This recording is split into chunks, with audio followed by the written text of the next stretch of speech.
संघ का नाम तो सब जानते हैं। आरएसएस कहने से सारी दुनिया में लोग जानते हैं, लेकिन संघ क्या है, क्यों है और क्या कर रहा है, इसकी जानकारी नहीं है। नाम को जानते हैं, काम को नहीं जानते।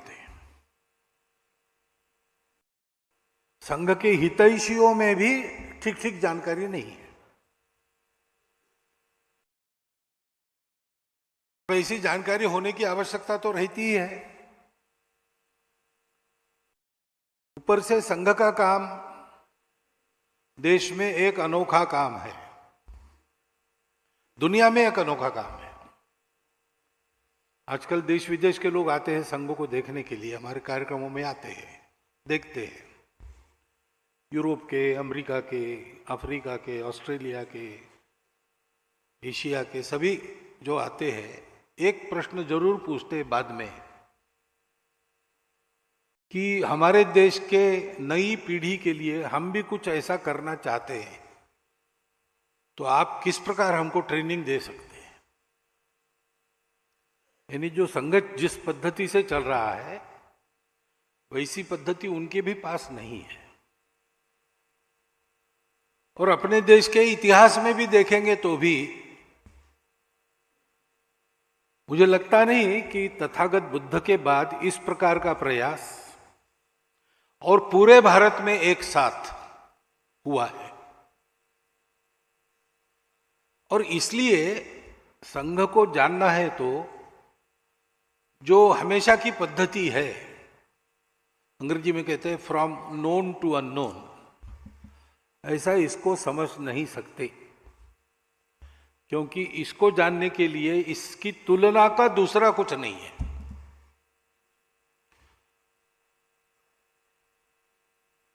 ऐसा अपने यहां सुभाषित है रामायण में, गगनम गगनाकारम सागरम सागरोपमा। आकाश कैसा है, आकाश के जैसा ही है, उसके लिए दूसरा कंपेरेबल नोन उपलब्ध नहीं है, इसलिए आकाश आकाश जैसा है, सागर सागर जैसा है। राम रावण योर युद्धम राम रावण योरिव। राम रावण का युद्ध कैसा है वो उसके जैसा वैसा वही है, दूसरा नहीं है। ऐसे संघ के बारे में भी ये वस्तुस्थिति है कि संघ के जैसा दूसरा संगठन नहीं है। और इसलिए संघ को जानना है तो तुलना करते हैं तो गलतफहमी होती है। हम लोग संचलन करते हैं गणवेश में, उसको देखकर अगर आप सोचने लगे कि एक पैरामिलिट्री ऑर्गेनाइजेशन है तो वो गलत हो जाएगा। इतनी सारी सेवा करते हैं स्वयंसेवक के, 1,30,000 से ऊपर छोटे बड़े सेवा प्रकल्प संघ के स्वयंसेवक विभिन्न संगठनों के माध्यम से देश भर में बिना सरकार का पैसा लिए चलाते हैं। अब कोई भी कह सकता है कि संघ एक सर्विस ऑर्गेनाइजेशन है, तो गलती होगी। संघ के स्वयंसेवक आज विभिन्न संगठनों में काम कर रहे हैं, तो कुछ लोग पॉलिटिक्स में भी है और सत्ता में भी है, इसलिए बहुत लोगों की ये प्रवृत्ति रहती है कि संघ को बीजेपी के द्वारा समझना तो बहुत बड़ी गलती होगी। संघ को समझना है तो संघ को ही देखना पड़ता है, और देख के समझ में न आने वाला संघ है, वो अनुभव करना पड़ता है। क्योंकि आखिर देखने वाला भी अपनी अपनी दृष्टि से देखता है, और ऊपर से जो दिखता है वो कैसा है।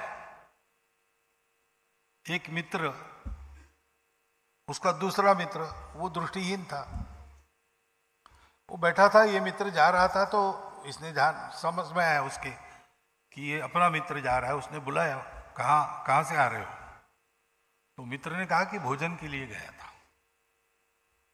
तो सूरदास ने कहा कि भोजन के लिए क्या खा के आए? उसने कहा पायस खा के आया। तो इसने पूछा पायस क्या होता है भाई? अरे पायस दूध से बनता है ना, सफेद सफेद बनता है। उसने कहा दूध तो पिया हूं मैं, लेकिन सफेद क्या होता है? उसने कहा सफेद मालूम नहीं तुमको, बगुले जैसा। तो उसने कहा बगुला क्या होता है? मित्र को लगा कि भोजन करके आए, पायस खा के आए, थोड़ा सोना है, इसके प्रश्नों के उत्तर बैठे देते बैठे तो क्या होगा। उसने कहा मैं बगुले के आकार से तुमको परिचित कराता हूं, ये मेरा हाथ, तुम हाथ लगा के देख लो। उसने अपना हाथ ऐसा किया और कहा कि इसको हाथ लगा के देख लो। तो सूरदास ने उसको देखा ठीक ऐसा करके, और फिर उसने पूछा कि इतना टेढ़ा पायस तुमने खाया, तुम्हारे गले में नहीं अटका क्या?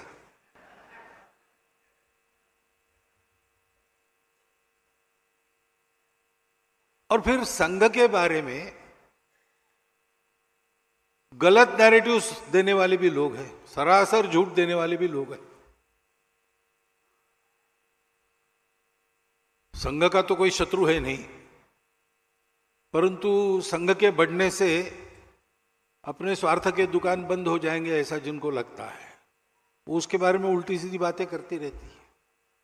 और अब हम बड़े हैं तो हमको सब लोग सुनते हैं, लेकिन पहले हमको नहीं सुनते थे। उसके कारण ही लगातार जो कुप्रचार चला है, उसके चलते भी कई प्रकार की गलतफहमियां रहती है। उसके कारण ऐसा डर मन में बैठ जाता है कि यहां जाना कि नहीं जाना,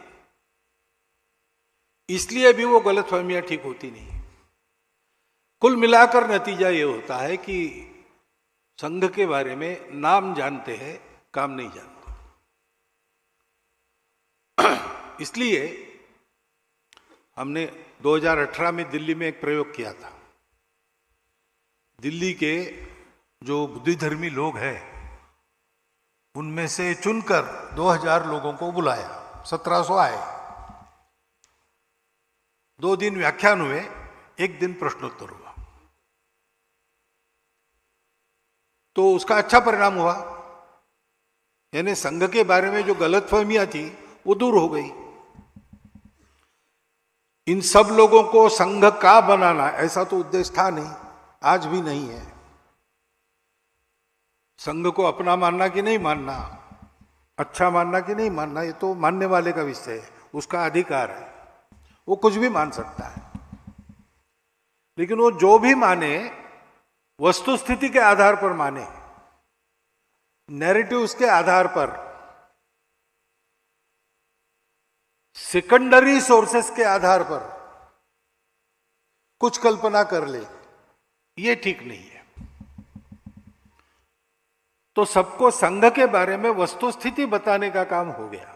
अरुणाचल सरकार का संकल्प 5 प्रतिज्ञा: शिक्षा से सशक्त भविष्य, कृषि से समृद्धि का, प्रकृति का साथ विकास, हर घर तक ग्रीन एनर्जी, पर्यटन से नई पहचान। इन प्रतिज्ञाओं के माध्यम से हम बनाएंगे ऐसा अरुणाचल सुंदर, स्वच्छ, सुरक्षित, शिक्षित, स्वस्थ और समृद्ध। हमारा वादा, विकास भी विरासत भी।